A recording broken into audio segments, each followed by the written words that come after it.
Man, yesterday was a bloodbath in the NBA as one of my rarest and favorite moments occurred. And that's when all 30 teams battle it out on the same night. And this was an absolutely jam-packed, manic Monday with some monstrous performances. Versus his former team.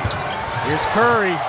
Last guy in the building, you want to have an opportunity. 15 throwdowns took place as we witnessed a clash of conferences, superstar resurrections, a lot of eye-opening moments, East Coast versus West Coast matchups, the clutch time comebacks and reality check heartache spread across the entire league. Oh, what a heartbreaking way for the game to potentially finish. It doesn't look like they're looking for a quit.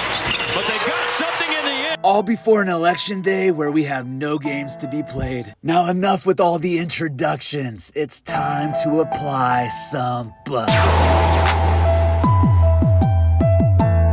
Let's start in the only place where there actually will be a battle today, the nation's capital, Washington, D.C. The Warriors came well equipped to exercise their patriotic duty of voting off any potential Washington had of winning, straight abolishing the Wizards' hopes and dreams. And with the return of the undisputed president of the three-point line himself, Steph Curry, the Bay Area Brawlers were looking sharp from the start, so the daggers just kept falling for the dubs. This included a halftime buzzer beater unsheathed by the chef himself. Steph ended the game with 24 points on a minute's restriction. The chef did not miss a step. He's making it clear that his ankle is probably ready for that daunting road trip that's looming ahead. The young Wizards might as well have taken a trip to Hogwarts because they were taken to school by the sheer depth of the Warriors' strength in numbers. But it looks like the pool party finally has less ripples from the infamous punch as he's performing more efficient this year as opposed to last, but only time will tell if this pool still needs lifeguards on duty. Despite a dismal start to the game, soon-to-be 21-year-old Keyshawn George ended up with 20 points off of 6 made threes, trying to prove that the boy is strapped. On the other side of the court, an aggressive Kuminga made up for a lackluster Andrew Wiggins, who must have been craving a different kind of double-double as all of his shots went in and out,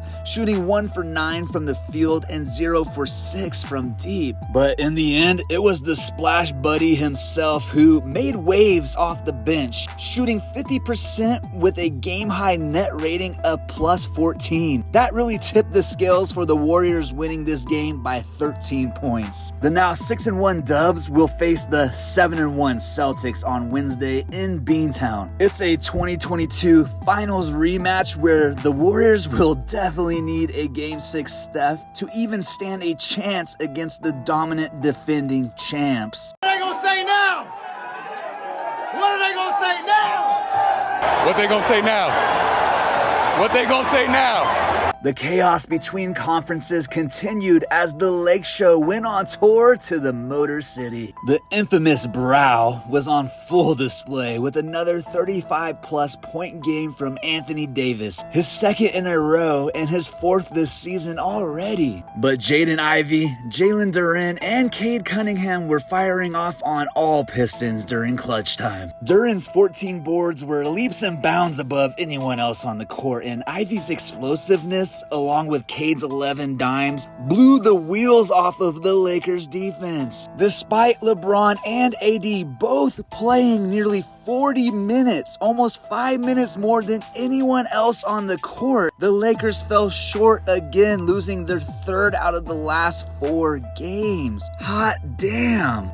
Been in the league a long time. LeBron's been in the league since the 1980s, and LA has a pretty cupcake schedule coming up in the following weeks, but JJ Redick needs to go back to the podcast drawing board because there shouldn't be a game where AD drops 37 points and they lose by a dozen to the Pistons. Hot damn. But hey, if your bench only gives you 10 points and the guy who looks like he owns a Cuban nail salon goes 4 for 14, then yeah, the JJ experience is going to have have a really hard time staying competitive. Gonna have a bad time. Laker Nation should be sending some early season prayers for the purple and gold indeed. Speaking of having a hard time, the only thing Milwaukee has to fear is the Deer themselves, as the Bucks fumbled the bag again in back-to-back heartbreakers playing against the Cavaliers. Pokes it away, Mitchell for the lead with .3. A heartbreaker in Milwaukee. Making matters even worse, the Greek Freak was sidelined with injury after Saturday's 1-point loss to the still undefeated team in Cleveland, placing all the pressure on Damian Lillard to end the Bucks' misery. But Donovan Mitchell got the party started with 13 quick first quarter points, but was placed in the backseat for the rest of the night as Darius Garland took over the wheel and blacked out that rear view mirror. Now, the Bucks were up by 8 with 6 minutes left in the fourth quarter, and for a brief moment, it looked like the basketball gods finally remembered to set their watch to Dame time. But Darius Garland and Jarrett Allen picked his pocket with a personal time heist. Angles off an Allen screen, steps back for three. Hey! Garland came out on top with 39 points, and Allen proved that game-winning defense can upset any offense. Lillard will take the 2 here. No, he won't. The Cavaliers are currently the best team in the entire league. Yeah, you heard that right. They are now 8-0, right next to the OKC Thunder, who is still an impressive 7-0. But guys, after tonight, the Bucks officially need to grow new antlers because they are now tied for the worst record in the entire league with the Utah Jazz. Ridiculously bad. It really is.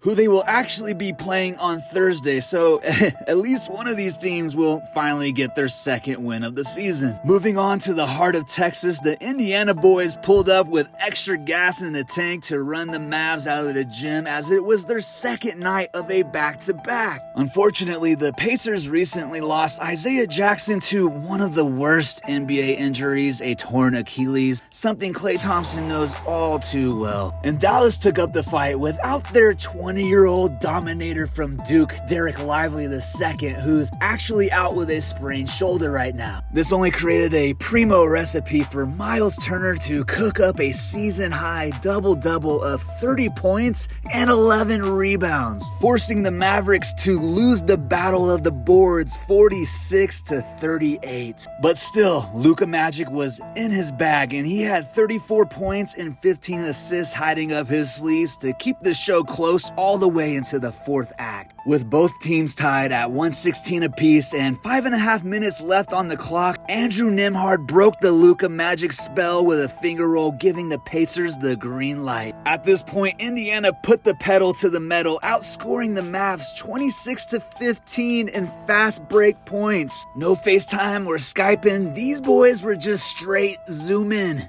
Kyrie, Luka, and Klay all combined for 77 points on good efficiency, but it looks like Tyrese Halliburton has found his pace once again, going 10 for 16 with 25 points while dishing out 12 dimes in Dallas. Despite a really slow start to the season, Halle Baby is looking to show the world that last season wasn't just a fluke. The Pacers cruised away with a 134-127 road victory, and now both of these teams are hovering around a 500 winning percentage. Yeah, sitting in the middle of their conferences. Now down in South Beach, Jimmy Buckets and the boys were looking to overcome their third quarter blues as they've been outscored 137-71 at home in the third quarter alone. That's some real nasty work to start the season off.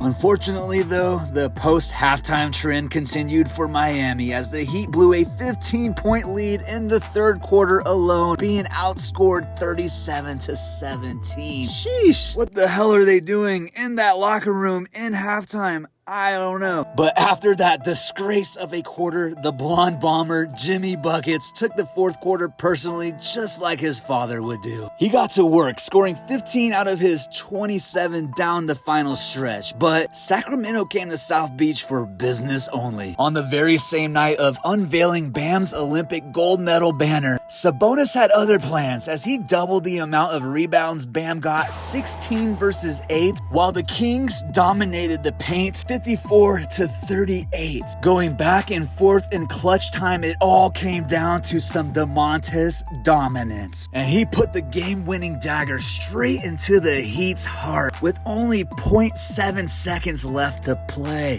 With 6, a pullback jumper. Missed it. Rebound, fought for Sabonis. Oh, he put it in to put the Kings ahead with 0.7 of a second left. De'Aaron Fox scored a slab 28 points, and DeRozan kept it rolling with a super efficient 26 points as the Kings were crowned victorious in a very close 111-110 battle in Miami. But what was your favorite moment of the night? Who do you think's resurgence will be the most impactful? Who do you think is underrated and who do you think is straight trash? The tensions are definitely escalating as the NBA Cup approaches very, very soon. And this year, there are plenty of teams looking to take that title in Vegas. So everybody, please exercise your voice and your right to vote on who you got winning this upcoming tournament, man. And make it known in the comments below. And join me for all the coverage on this journey as we witness buckets being applied, daggers being dropped, and champions being forged as the drama unfolds this season. Until next time, stay blessed and keep your favorite buckets close to your chest.